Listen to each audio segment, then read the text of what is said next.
What did we just witness? Jakub Dobes putting on his best Carey Price impression in overtime, making two of the craziest overtime saves you'll see in a sequence this season, all capped off with Patrik Laine once again scoring a goal, this time the overtime winner for Montreal. The Habs are 8-1-1 when Laine scores a goal, but it's not just these guys. We had goals from all over the board here. We had a Slav goal and an incredible game, Jesse. We even got contributions from guys like Dvorak, from guys like Gallagher, and even a guy like Nick Suzuki, capping it all off as well with the great steal to tie it up at 3. There was a lot we got to get into. Unbelievable stuff on this episode of Habs Digest, guys. But before we get into the video, I know a lot of you guys are probably new faces after this crazy game. So, hey, half of you watching this video are not subscribed. We're getting so close to 18,000 subs. We're only a few hundred away. So, if you want to stay up to date on all the latest Habs news, reactions just like this one after every single game, hit the button down below. It's completely free. Jesse, let's hop into this. What a game this was. Feel free to pause as always and take a read of the box score. I gotta settle down, gotta slow down, but this game just has me too excited, Jesse. There's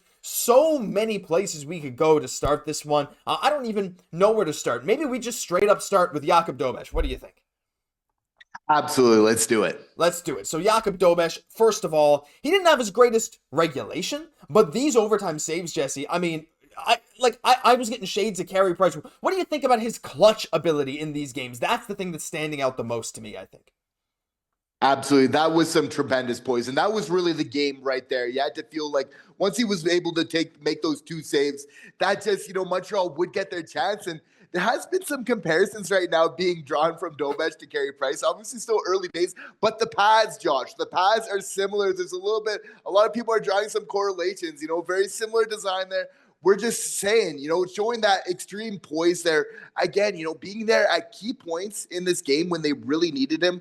Looking absolutely phenomenal, though. Again, when this game really matters, 5-0 in his start.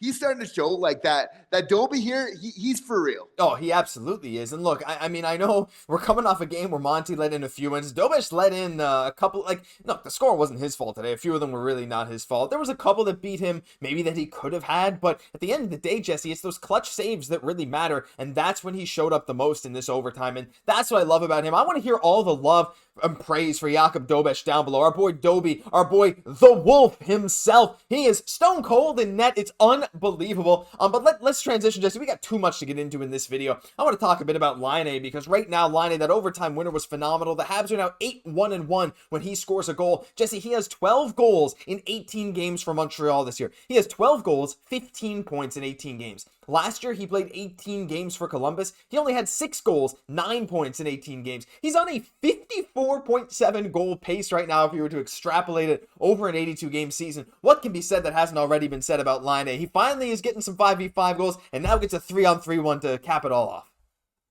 Yeah, really needed, in this game, being the difference maker. And big win for us, getting back to our winning ways, winning 12 of our last 16, getting back to that column. Patrik Laine was a big part of this. The only player other than Nick Suzuki to actually score an overtime goal for the Montreal Canadiens. And they definitely need these kind of contributors. That's why they got a Patrik Laine, to kind of have a difference maker when the game really matters the most. That's why Nick Suzuki's found successes. He's one of those elite players, but it's really, you need that type of pedigree to really make the most of it when the game is on your stick. I'm so happy to see him because, of course, he's been doing so well in the power play. We saw his first 5v5 goal recently, but getting on overtime as well. Beautiful setup with Guhle there was absolutely just phenomenal to see, and nice to see him just smiling and really having fun out there on the ice. Kind of crazy that they're allowing him to wear sunglasses under his visor. It's a wild thing that we're seeing here. No, but absolutely true. I mean, he was so good. And like you said, Montreal now 12-3-1 of their last 16.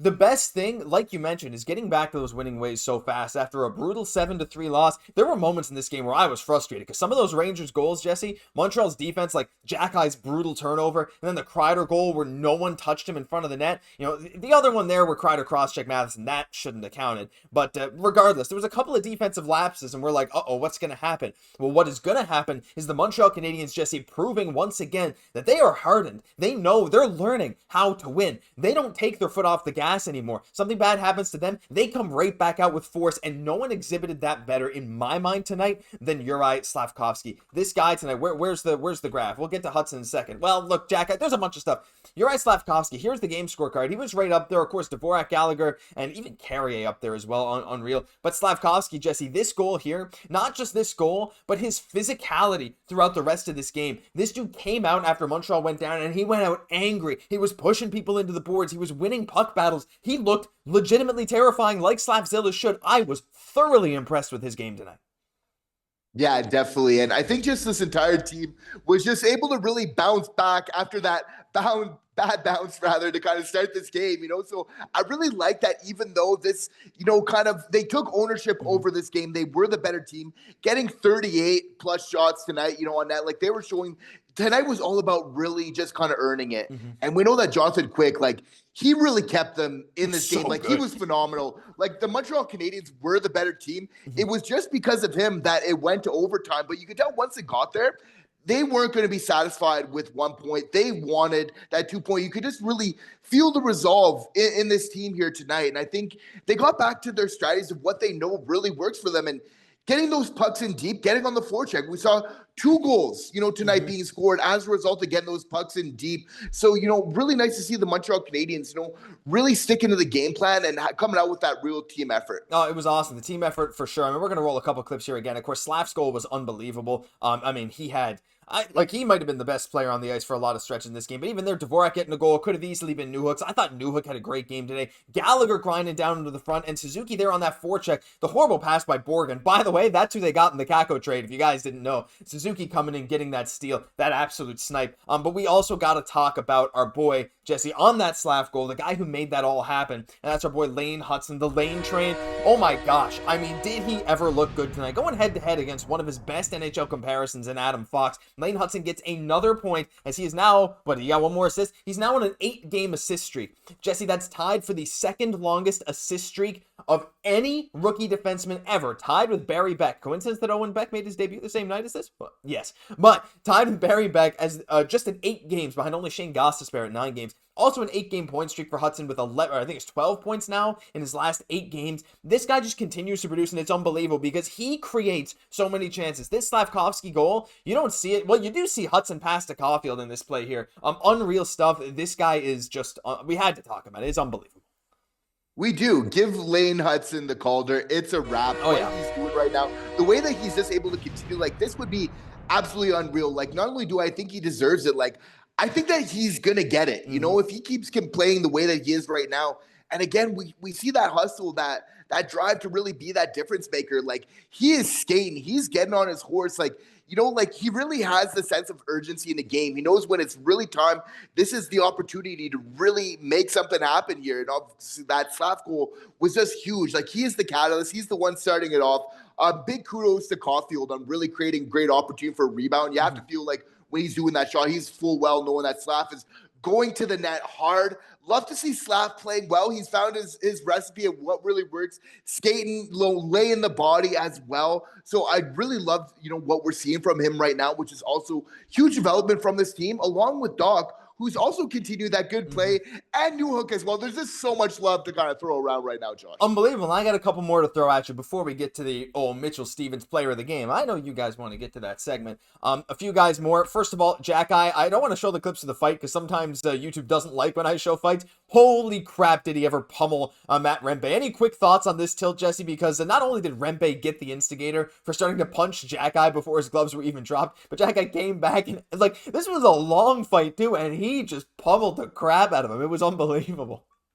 I love that. Yeah, and especially after Rempe, like for sure Xhekaj challenges him, but then, Rempe starts kind of throwing some punches a little bit early. You could say maybe a little bit dirty there, which is why I really love the fact that Xhekaj got that W so much. Normally, you kind of wait till both guys have the gloves off to really start throwing them. Rempe went in there a little bit quick, in my opinion, but Xhekaj definitely finished him off there. Again, showing that combinations. He's got the left, he's got the right, he's got so much in this arsenal, and he's really taking ownership of how he can affect this team so much. Like they know they need him, and sometimes there's there where he needs to answer the bell, and he's going to know, okay, when's my time to really fight and when not. And just as he goes on in his career, he's going to know those kind of opportunities even better, which is really going to help this team. Yeah, it was really cool. Also, I don't know if this is what he said, but I tried to lip read when he was in the box. He's icing his knuckles, and it looked like he looked over to Rempe, and he noticed they called an instigator. And I think what Xhekaj said is, as looking to Rempe, he's like, it's a bit soft, bro. It's all good, bro. If that's really what Xhekaj said, imagine saying that. Imagine just being like, this guy punched me in the face 5 times before I could even drop my gloves, and Xhekaj wins the fight. It's like, that's soft. Anyway, I think Xhekaj is just a beast. Just two more things quickly. Any quick hit thoughts? First of all, I just want to shout out Guhle and Carrier again, Jesse. This pairing is phenomenal. There's a reason Carrier was a +3 team high. He played so well tonight. Any quick thoughts on those guys? I mean, there's not much to be said that we haven't said already, but it's somehow night after night, it just continues to impress me.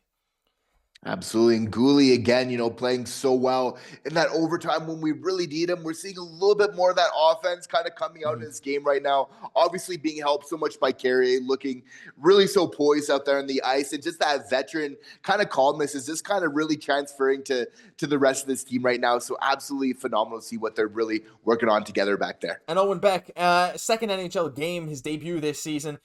You know what? He was not really noticeable in my books, but Jesse, I think that's okay. Your first NHL game in a couple of years, where you're not sort of an emergency call-up, and he went in there, he did his job, no real stats, he got 1 hit, 1 giveaway, that's okay. Dumped the puck deep, took 1 face-off, lost it. Not really noticeable, but he didn't make any big mistakes, and I think, honestly, for him, trying to get used to playing that NHL speed, I'm cool with it. Yeah, and I'm just happy to see him up in this lineup right now. I think he definitely deserved that call-up, and it's just showing the fact that they are obviously making this move here, just showing how competitive they want to be, that every game matters. And you have to feel like an Owen Beck for right now in the lineup. He's giving you over Michael Pezzetta. He's giving you a better chance to win. And I wouldn't rule out how he plays such a complete game, how he'll really help this team down the stretch, get some crucial wins that we definitely need. So, we definitely have to keep an eye on Owen Beck going forward here. Very good point. Now, you do got to wonder, if Joshua Watt didn't get hurt recently, would it have been him? I don't know. I mean, I guess he fits better as a winger to replace Heineman. We'll see when he's healthy, but also, Jesse, with the trade deadline coming up, if Heineman's not ready to go before it, there might be a guy shipped out on another open space. Beck could be on this team down the stretch this season. You might be right. A final thing for this video, the Mitchell Stevens Player of the Game Award. This is a tough one. Jesse. We had to talk about this one today, but ultimately, it's going to our boy Slavzilla. I mean, he just played such a great overall game. I know Laine had the overtime winner. Suzuki had the top game score. But Slafkovsky, Jesse, seeing him get back to his aggressive self is something that we just can't look past. This dude, I was just thrilled to see what he was able to do on the ice tonight.